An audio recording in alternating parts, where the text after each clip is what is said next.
تو عمران خان صاحب پہ کراس انہوں نے لگایا تھا تو 8 فروری کو عوام نے ایک نیا ریکارڈ بنا ڈالا کہ جناب آپ نے انتخابی نشان بھی نہیں دیا, کچھ بھی نہیں دیا, اتنی سختی بھی کی لوگوں نے, پھر بھی عمران خان نے جس جس کے اوپر ہاتھ رکھا ان سب کو جتوا دیا. اور وہ سلسلہ ابھی تک جاری ہے. قیدی نمبر 804 جیل میں بیٹھ کر کہتا ہے کہ یہ وزیر اعلیٰ ہے, اور D G I S P R Peshawar جا کے اعلان کرتے ہیں کہ جناب ایسا قبول نہیں ہے, اور پھر قیدی نمبر 804 جیل سے بیٹھ کر جیت جاتا ہے. تو سسٹم کے اوپر تو رول کر رہا ہے قیدی نمبر 804, اور اس وقت عوام کے دلوں پہ بھی کر رہا ہے. اگر عوام کے اندر عمران خان کی مقبولیت ختم کرنی ہے تو یہ طریقہ کار جو اسٹیبلشمنٹ نے اپنایا ہوا ہے یہ تو ٹھیک نہیں ہے.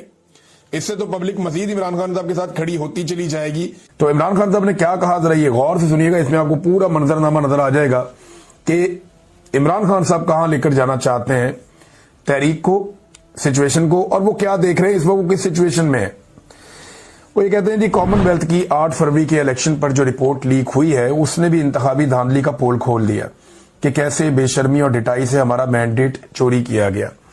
کامن ویلتھ کے مطابق یہ رپورٹ پہلے ہی سرکاری سطح پر حکومت پاکستان کو دے دی گئی تھی, مگر یہاں سکندر سلطان راجہ جیسے بے ضمیر لوگ ہیں جنہوں نے انتخابی چوری کی سہولت کاری سمیت اس پر پردہ ڈالنے میں بھی بھرپور کردار ادا کیا. پاکستان میں ووٹ چوری کا قانون سخت ہے اور ایسا کرنے پر آرٹیکل 6 کا نفاذ ہوتا ہے. یاد رکھیں غداری کا مقدمہ ہے یہ, اور غداری کی سزا پاکستان کے اندر پھر وہ آپ جانتے ہیں یہ ہائی ٹریزن کیس ہے, بڑا کیس ہے, آرٹیکل 6.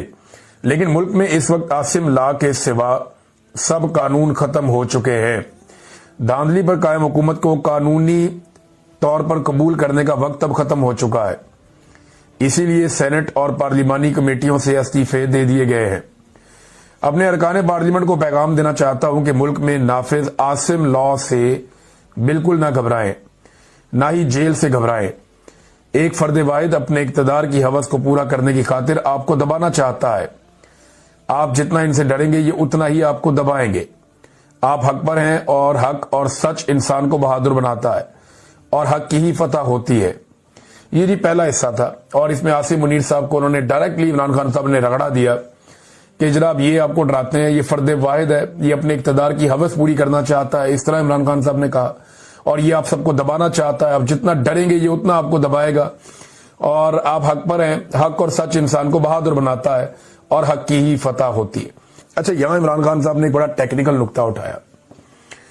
پاکستان میں تو دہشت گردی ہوتی ہے نا, تو یہ سارے لوگ یا جو بھی ٹاؤٹ ہیں اسٹیبلشمنٹ کے یا موجودہ رجیم کے جو سہولت کار ہیں یا جو بینیفیشری ہیں وہ سارے, یا ملٹری اسٹیبلشمنٹ کے لوگ, یہ کچھ چند لوگ ہی ہیں, ساری فوج تو ایسے نہیں سوچتی, یہ چند لوگ ہیں, وہ یہ پروپیگنڈا کرتے ہیں, بیانیہ بناتے ہیں کہ دیکھو نا عمران خان بات کرتا ہے افغانستان کے حق میں, دیکھو نا عمران خان بات کرتا ہے بات چیت کی, یہ دیکھو یہ قتل عام ہو رہا ہے. عمران خان صاحب نے اس کا توڑ دیا کہ یہ قتل عام ہو ہی اس لیے رہا ہے کہ آپ بات چیت نہیں کریں. آج علیمہ خانم کے بیان سے, اور علیمہ خانم نے یہ لاسٹ ٹائم بیان دیا عمران خان صاحب کے حوالے سے, اور بڑا جذباتی بیان ہے ان کا, لیکن عمران خان صاحب کا کیس چل رہا ہے عدالت میں.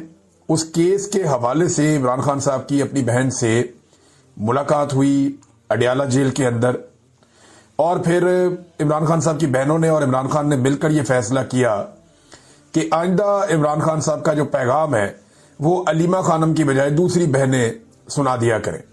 یہ خبر پہلے بھی باہر آئی تھی, میرے عمران خان صاحب کی فیملی نے اس کے اوپر ریئیکٹ کیا تھا. اب فائنلی جب انہوں نے جا کے جیل کے اندر ڈسکشن کی تو یہ طے پا گیا. اس کی وجہ کیا ہے؟ عمران خان صاحب بڑی تکلیف میں تھے.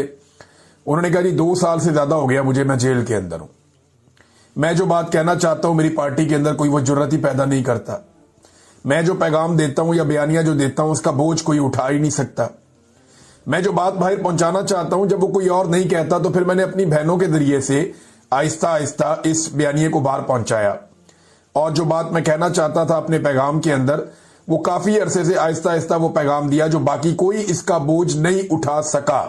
یہ عمران خان کے الفاظ ہیں. انہوں نے کہا کہ جب کوئی بوجھ نہیں اٹھا سکا تو میں نے یہ پیغام اپنی بہن کو دیا کہ وہ باہر جا کر میڈیا کو دے, اور اسی وجہ سے میری بہن کے خلاف مہم چلائی جا رہی ہے.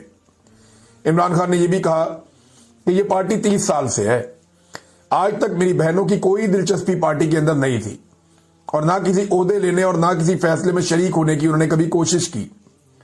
تو اس قسم کی بات نہیں ہونی چاہیے تھی جو میری بہنوں کے بارے میں کی گئی. یعنی بہت سارے لوگ اب کرتے ہیں نا، دیکھیں شیر افضل مروت نے، گنڈا پور نے اور کچھ اور لوگ ہیں، یہ ایکچولی گنڈا پور کی ساری پارٹی کے قریبی لوگ ہیں. پہلے گنڈا پور شیر افضل مروت سے بہت نفرت کرتے تھے، لیکن ابھی اگر آپ دیکھیں تو شیر افضل مروت اور گنڈا پور کے بیچ میں سے ہوا بھی نہیں گزر سکتی، بڑی قریبی تعلقات ہیں. اللہ تعالیٰ یہ دوستی سلامت رکھے. اب اس میں جو ہے وہ مروت صاحب ہوں یا دیگر لوگ ہوں یا گنڈا پور کے نزدیک جو لوگ بھی ہیں، وہ سارے اس وقت علیمہ خانم کے اوپر کیچڑ اچھالتے ہیں. تو اس پہ عمران خان صاحب کو تکلیف ہوئی. ان کی بہنوں نے کہا کہ عمران خان ہی چیئرمین ہے اور P T I Imran Khan کی جماعت ہے. یعنی بہنیں تو یہی کہیں گے نا کہ اس نے اتنی محنت کی، ساری زندگی ہمارے بھائی نے لگائی ہے، وہ یہاں تک لے کر آئے ایک پولیٹیکل پارٹی کو، اب اس کو الگ تو نہیں کر سکتے. اب یہ بات کیوں کرتے ہیں کہ عمران خان کے بعد کون ہوگا؟ ہمارا اصل فوکس عمران خان کی رہائی ہے جو ناجائز قید میں ہے. ہم سارا دن لگا کر اور محنت کر کے اس لیے نہیں آتے، اپنی جان کو بھی خطرے میں ڈالتے ہیں، بار بار گرفتار کرنے کی بھی چیزیں ہوتی ہیں کہ عمران خان ساری زندگی جیل میں رہے یا 10 سال تک جیل میں رہے. یہ باتیں ہمارے کانوں میں ڈالی جاتی ہیں کہ اگلے 10 سال عمران خان قید سے باہر نہیں نکلیں گے. عمران خان چیئرمین ہیں اور چیئرمین رہیں گے، اور انشاءاللہ یہ بھول جائیں ہمارے مخالفین کہ عمران خان اگلے 10 سال قید میں رہیں گے، کیونکہ وہ ناجائز قید ہے. کیسز ان کے ختم ہو گئے ہیں، لیکن جب وہ بند ہیں اور آئسولیشن میں ہے. اچھا، ایک اور بات انہوں نے بتائی کہ عمران خان نے بتایا کہ میں عاصم لاء کے سامنے نہیں جھکوں گا. پھر ان کی فیملی نے کہا جی ہم بھی نہیں جھکیں گے. پھر علیمہ خانم نے بتایا کہ میرے اوپر بھی وارنٹس ہیں اور لیکن ہم اس سے پریشان نہیں ہیں، اگر وہ گرفتار کر بھی لیں تو ہمیں کوئی پرواہ نہیں ہے کیونکہ ہم پہلے بھی گرفتار ہو چکے ہیں. عمران خان نے کہا کہ یہ بھی جا کر کہہ دینا کہ ہم پوری جدوجہد کریں گے اور جو بھی ہو جائے ہم عمران خان کی رہائی کے لیے کھڑے رہیں گے، وہ ہمارا اکلوتا بھائی ہے. یہ کیسے ہو سکتا ہے کہ ہم اس کی جلد رہائی نہ چاہیں؟ ہمیں بھی دکھ ہوتا ہے، لیکن ہم نے کہا کہ یہ سب کچھ ڈسٹریکشن ہے، یعنی یہ توجہ ہٹانے کی کوشش کی جا رہی ہے. لہذا توجہ ہٹانے کی کوشش سے بچنے کے لیے علیمہ خانم نے کہا کہ جی ہم نے اب فیصلہ کیا ہے کہ میری باقی بہنیں وہ باہر آ کے میڈیا سے بات چیت کیا کریں گی. پھر عمران خان نے یہ بھی بتایا کہ اب انہیں مکمل قید تنہائی میں ڈال دیا جائے گا. یہ عمران خان صاحب کو پیغام دے دیا گیا ہے.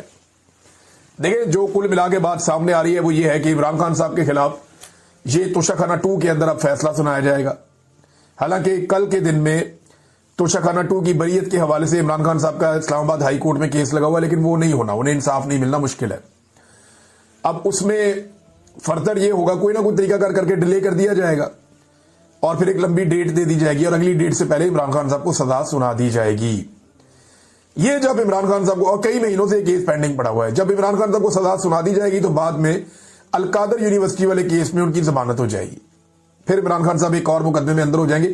اور اب یہ بتایا جا رہا ہے کہ عمران خان صاحب کو یہاں سے جیل سے منتقل کر کے کسی اور جگہ پہ لے جایا جائے گا اور مکمل طور پہ آئسولیشن میں یا قید تنہائی میں عمران خان کو ڈال دیا جائے گا.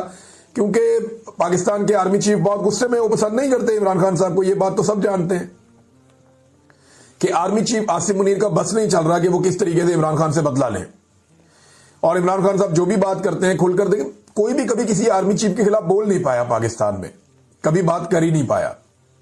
یہ بہت طاقتور لوگ ہوتے ہیں، یہ پوری فوج ان کے ساتھ ہوتی ہے، ہتھیار ہوتے ہیں، بہت سارے لوگ ہوتے ہیں، ایجنسیاں کنٹرول کرتے ہیں، تو پورے نظام کو یہ قابو کرتے ہیں، سیاستدانوں کو بھی، عدالت کو بھی. تو آرمی چیف کے خلاف بولنا پاکستان کے اندر یا پاکستان جیسے ملک کے اندر ناممکن ہوتا ہے. اب عمران خان نے یہ کام کیا ہے تو آرمی چیف کو غصہ تو آئے گا اور وہ بدلہ بھی لیں گے، اور وہ بدلہ آپ کو بار بار دکھائی بھی دیتا ہے. بہرحال یہ عمران خان صاحب نے بتایا کہ مجھے آئسولیٹ کر دیا جائے گا. باقی جو عمران خان صاحب کا ڈیٹیل پیغام ہے وہ ان کے سوشل میڈیا کی جانب سے جاری کیا جائے گا. جب وہ پیغام آتا ہے تو میں آپ کے ساتھ شیئر کروں گا. ایک اور بڑی خبر ہے، ابھی بھی ہم سارے صحافی کیا کر رہے ہیں، جو ظلم کر رہا ہے، جبر کر رہا ہے، فسطائیت کر رہا ہے، مار رہا ہے سب کو، اس کو برا نہیں کہتے.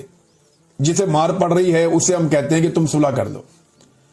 جو کمزور ہے، جس کو مار پڑ رہی ہے، جس کے ساتھ زیادتی ہو رہی ہے، یعنی یہی نواز شریف کو بھی مشورے دیے گئے، یہی مشورے زرداری کو دیے گئے، یہی مشورے بے نظیر کو اور ذوالفقار دی بھٹو کو بھی دیے گئے. تمام فاطمہ جناح کو بھی ایسے مشورے دینے والے لوگ ہوں گے. آج عمران خان کو بھی وہی مشورے دے رہے ہیں. بھئی کوئی تو کھڑا ہو جائے اس ظلم کے ساتھ، اس جبر کے